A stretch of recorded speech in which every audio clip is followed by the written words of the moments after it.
The Canadian Youth Vote by Osaka2012pol242. It is undeniable that in democratic countries today the most pressing issue is how to keep the nation's youth involved in their country's politics. Many nations face this conundrum and Canada is no exception. Voter turnout hit a record low during the 2004 federal elections with a 60.5% voter turnout. Only 22% of the eligible voters aged 18 to 22 turned out to put in their vote.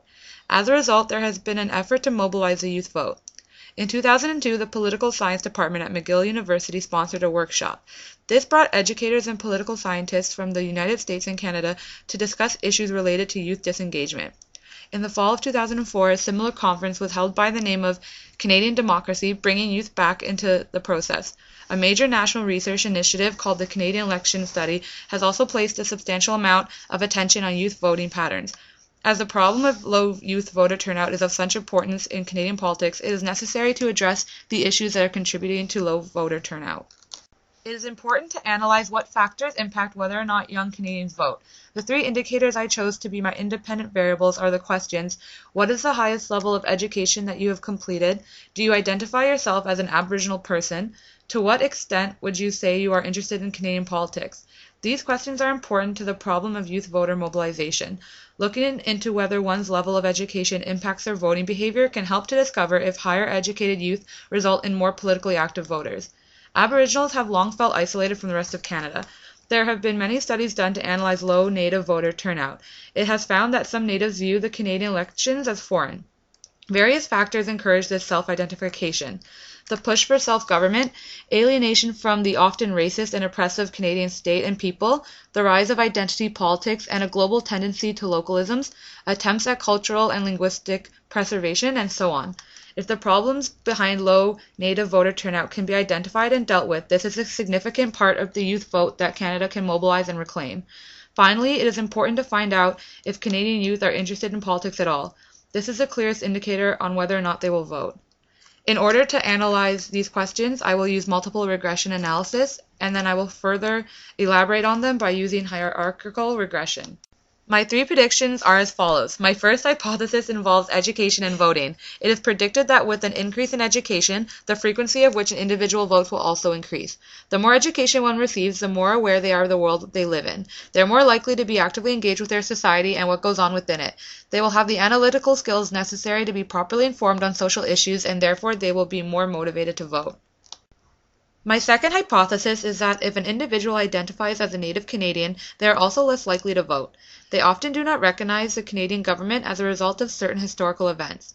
Young Native Canadians are also faced with a higher risk of alcohol abuse and other mental illnesses that their non-Native counterparts face. Therefore, it is predicted that young Native Canadians are less likely to have voted in past federal elections and are unlikely to vote in future elections.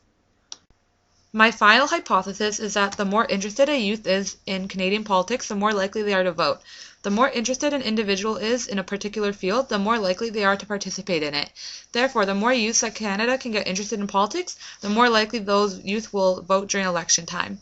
It is also predicted that this variable will hold the most influence over voting behaviors.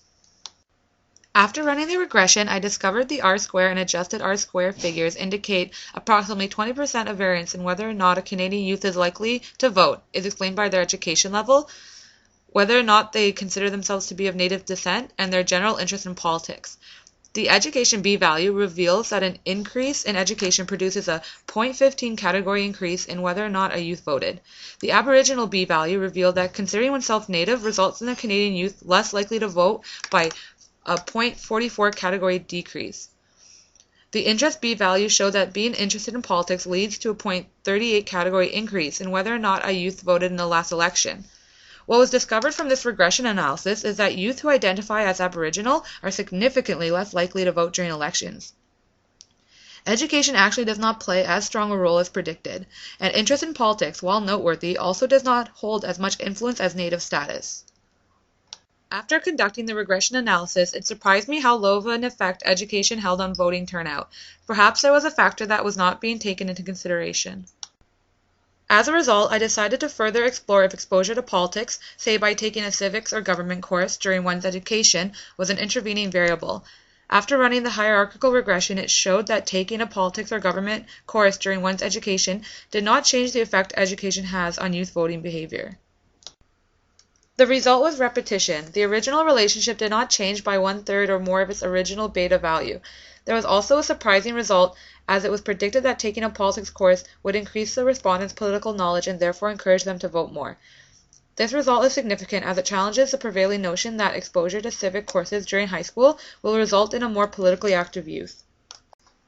The most noteworthy outcome of these regressions is that Canada is losing out on the Native youth vote. From these results, it is recommended that to gain a significant portion of the youth vote, Canada should focus on mobilizing the Aboriginal vote.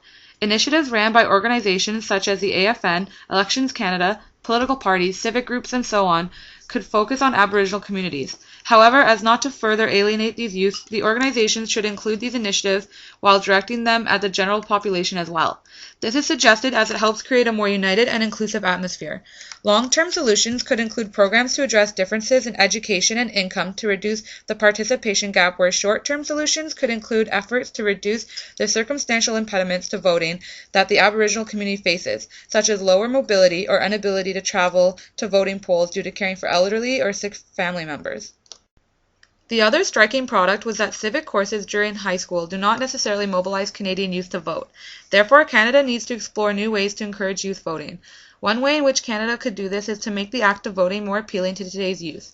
Today's youth are all about technology and the ease that technology brings. Many things today can be done from a cell phone or computer. Perhaps Canada can look into e-voting.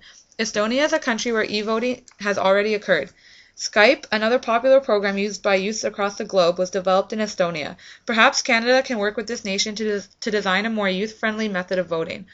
Overall, it is incredibly important to get the youth vote out, as the youth are the future of this great country. Thank you for your attention.